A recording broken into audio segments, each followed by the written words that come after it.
Let me welcome you to the Smokebox.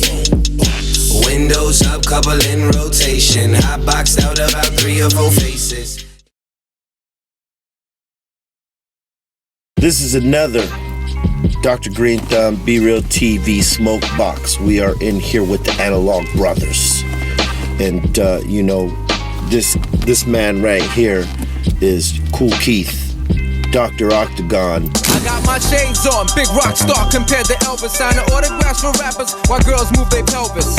Write songs quickly for Elton John or Lionel Richie. Call up my butler, get clothes washed by the maid.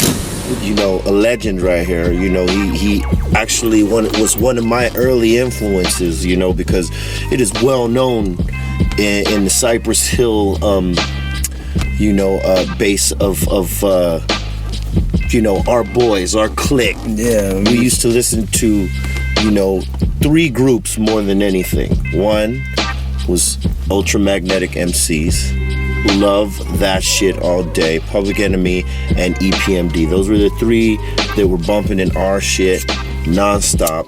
Nonstop. You know what I'm saying? And I gotta say, your style was so unique. How did you develop such a unique style? And you could shift, you know, in and out of it. It's just so crazy. Well, you know, I had to be original. I was listening to everybody out there. I was like, you know, we gotta come with something different, because everybody was coming out totally with some doing the same shit. Yeah, when everybody's trying to copy the trends, and that's total sad. We gotta get to the basics and just do something original. And I came out with the, you know, making a few stanzas that go together, you know. Yeah. It jumped off, and I was like, then I got known for that, and I became a rapper that can basically say anything I want on the mic, anything. Yeah, and that's the other thing that I dug about your shit. I mean, you know, you guys were like the first to do a high and low tone, realistically. You know, like Said G with the lower tone, and then you with the higher tone, kind of like PE.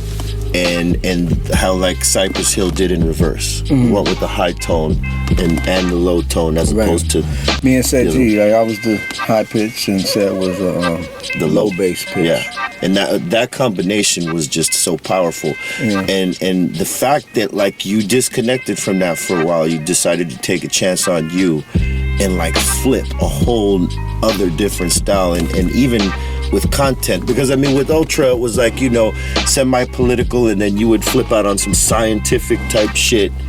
But when you went with the Dr. Octagon, it was totally different than any of that. Well, when I did Octagon, I was getting a lot of, well, before Octagon I was getting a lot of criticism for all the other rappers that was coming out. They was like, you know, the papers and Rolling Stone and a lot of magazines were saying I fell off, and you know, I didn't have the skills no more. Yeah. Then they started, you know, Victor Vaughn, MF Doom, they started saying, you know, a lot of those guys, they were saying, even though me and MF Doom is cool, they was just putting a lot of other rappers in that category above me. And I started sitting down saying, man, they trying to steal my belt from me, my title. So I went in the studio, I made Octagon. Fucked them and that up. shit fucked everybody's head. Because for a moment I was getting bad, you know, the critics was getting me, all the magazines. Yeah, some people thought you, you know, you were flipping out a little bit, but you were just being an artist doing different shit. Yeah.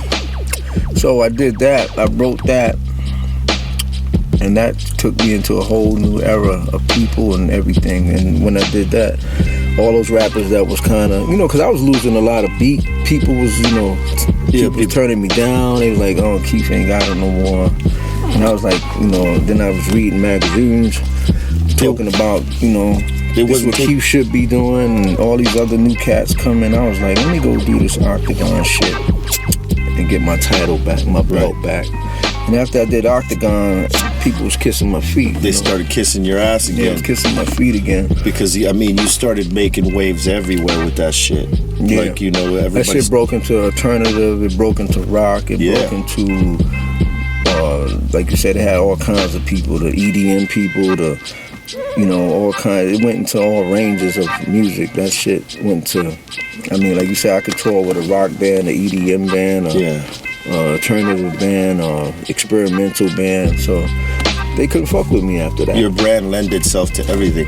Now, I talked to, Busta Rhymes about this many fucking years ago, because he like you and I come from a group setting in the beginning, in the original. I like Busta, And when he left the group, he reinvented himself a number of times. Let me tell you a story. Yeah. When me and Busta, when Puffy, Shaun, Craig Mack, and Biggie, he had told me that he wanted to start another group, like me, Busta, and somebody else. That would have been so ill. This was in New York when he was just coming out here, when Craig Mack and Biggie was jumping on, when Flavor in Your Ear.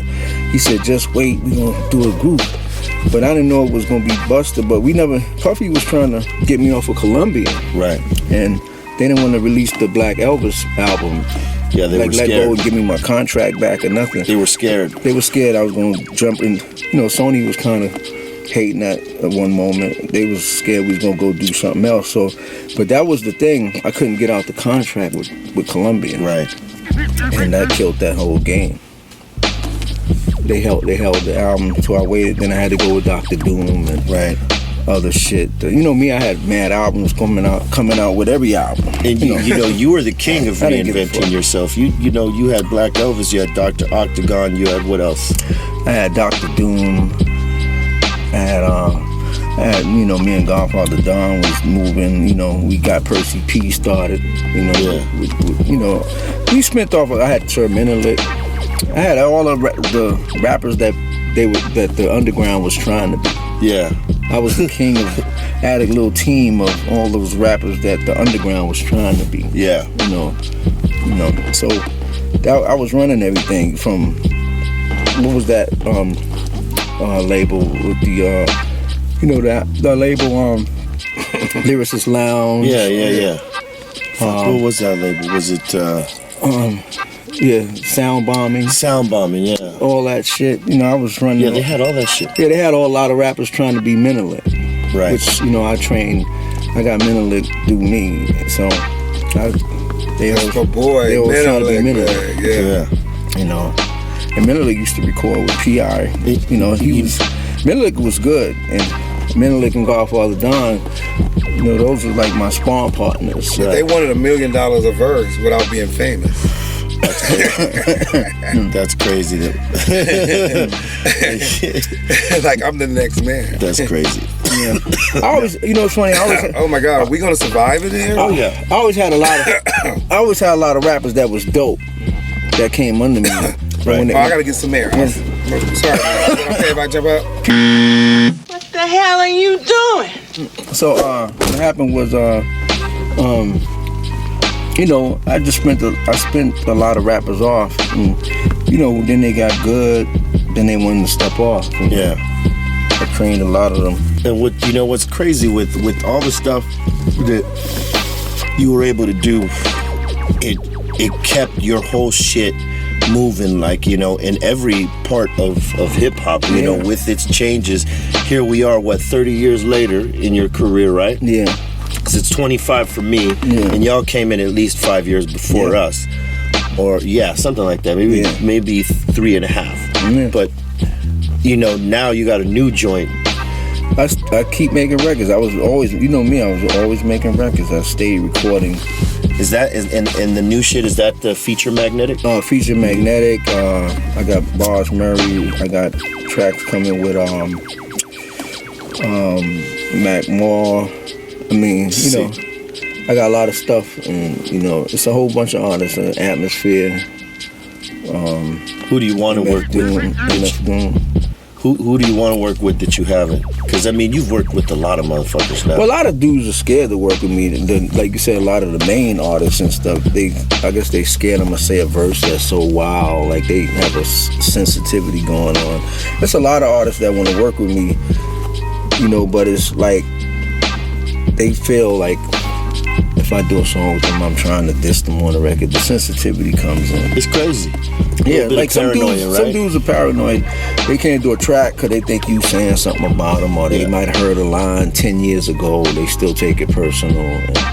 you know, it stick with them through all that time. They be like, oh, I think he dissed me and 20 years ago on a song, and you might not wasn't even talking about them or something. Yeah, you know, It's a lot of sensitivity going yeah, on. people take it like the shots are fired at them or something. Yeah, it's rap. Rap's supposed to be a competitive sport. It is. A lot of people, you see boxers go in the ring and fight. Baseball players don't try to UFC get on the team fighters. and make love. I mean, you don't see the baseball teams making love. You don't see boxers get in the ring and start kissing and hugging. people It's just forget. competitive. They forgot that point. People forget, you know, that MCing in the beginning was competitive. Who could out-rock the party? Yeah, You know what I'm now saying? they want to make it look like we make love and drink bottles together.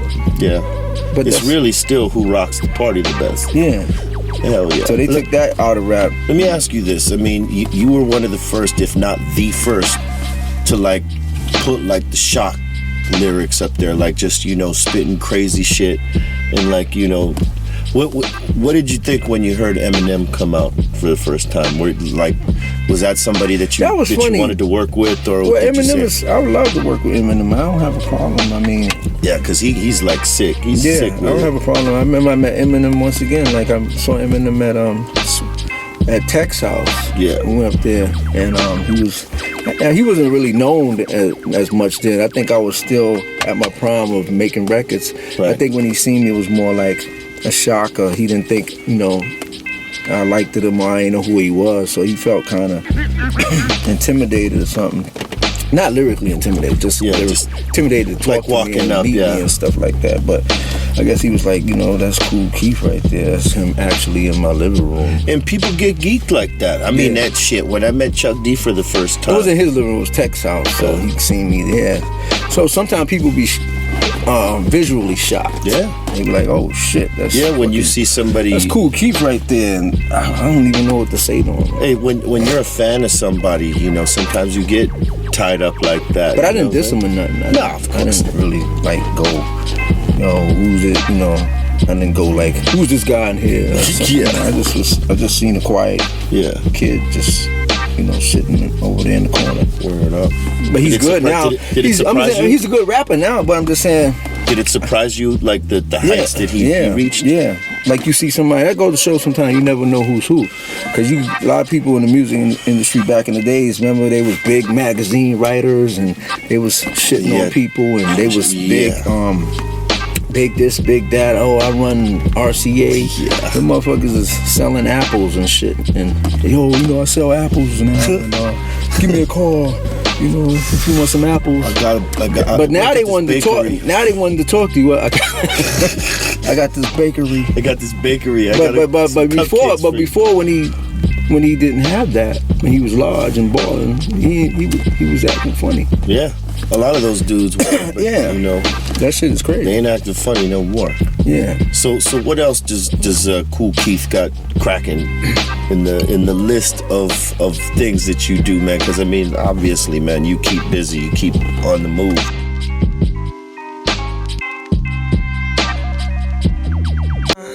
Let me welcome you to the Smokebox. Windows up, couple in rotation. Hot boxed out about 3 or 4 faces.